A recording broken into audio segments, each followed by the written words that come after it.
Aplicação de inoculantes microbianos e biocarvão na recuperação de áreas impactadas pela mineração de carvão. A mineração de carvão possui um papel importante na economia da região sul do estado de Santa Catarina. O carvão é formado sob o efeito da pressão da água sobre sedimentos durante milhões de anos que transformaram plantas e animais em grandes reservas de carvão mineral.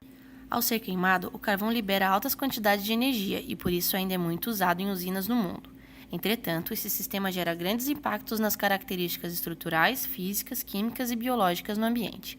A extração de carvão mineral remove os horizontes superficiais e expõe camadas profundas do solo, transformando o local em áreas de lavra.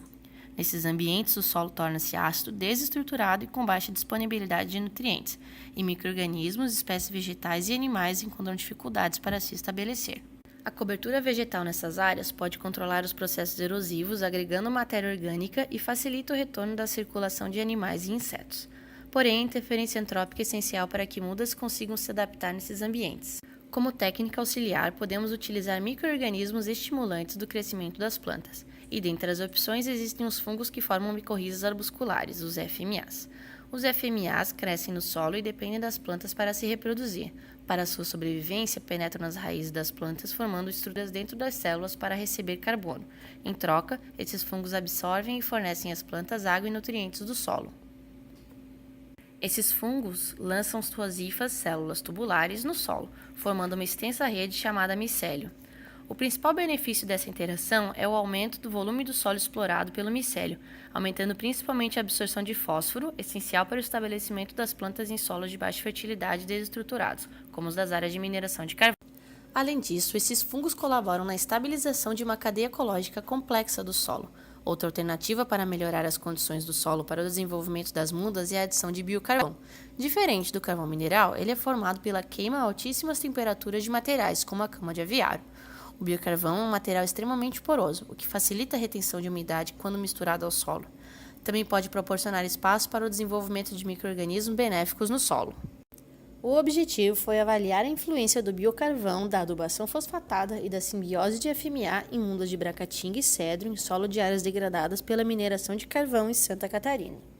Para isso, 2 ensaios independentes foram conduzidos em casa de vegetação. As leguminosas arbóreas selecionadas foram a mimosa cabrela e Cedrela officinalis.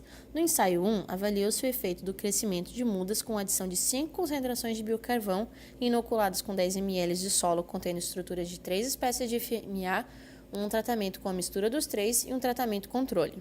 No ensaio 2, avaliou-se o efeito da adição de 3 concentrações de fósforo no solo não estéril e 6 tratamentos de FMA, para observar o efeito de fungos que já estão presentes nessas áreas. As avaliações foram a colonização micorrízica, teor e acúmulo de fósforo na parte aérea, a altura e diâmetro do cômulo e o pH do solo. No geral, o crescimento das plantas foi influenciado pela interação entre o biocarvão e o FMA, principalmente a partir da concentração de 2,5% de biocarvão. A matéria seca da parte aérea do cedro foi favorecida pela aplicação do biocarvão no tratamento não inoculado e quando inoculado com Oncolospora morovis de Gaspora albida.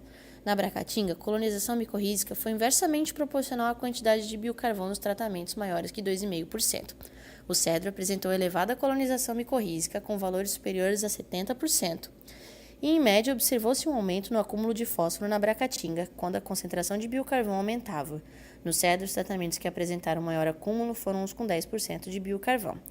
E o biocarvão claramente reduziu a acidez no solo nas áreas de mineração de carvão. A bracatinga foi beneficiada com adições superiores a 50 ppm de fósforo no solo, e a inoculação de isolados fúngicos não interferiu na produção de massa das 2 plantas. A inoculação com cloridoglomus e tunicatum beneficiou o aumento do acúmulo de fósforo da bracatinga, bem como outros 3 isolados. E no cedro, nem a inoculação quanto a adição de fósforo influenciaram no acúmulo. A porcentagem de colonização micorrízica foi alta nas 2 espécies vegetais, mesmo no tratamento de sua inoculação, uma vez que o solo não foi esterilizado e continha propágulos dos FMAs nativos. Encontrar a combinação entre concentrações de biocarvão, de fósforo e quais espécies fúngicas utilizar é muito importante para reduzir os custos de um projeto de recuperação e proporcionar a melhor ambiente para o desenvolvimento das mudas. Como conclusões do trabalho, encontramos que a inoculação de FMA e a adição de biocarvão beneficiam o crescimento de mudas de cedro e bracatinga. Encontramos isolados benéficos para o crescimento das mudas. Deve-se evitar a aplicação de altas concentrações de biocarvão na produção de mudas de bracatinga, pois a inibição física e a inoculação com isolados selecionados de FMA pouco influenciou no crescimento das plantas em solos de área de mineração não esterilizados.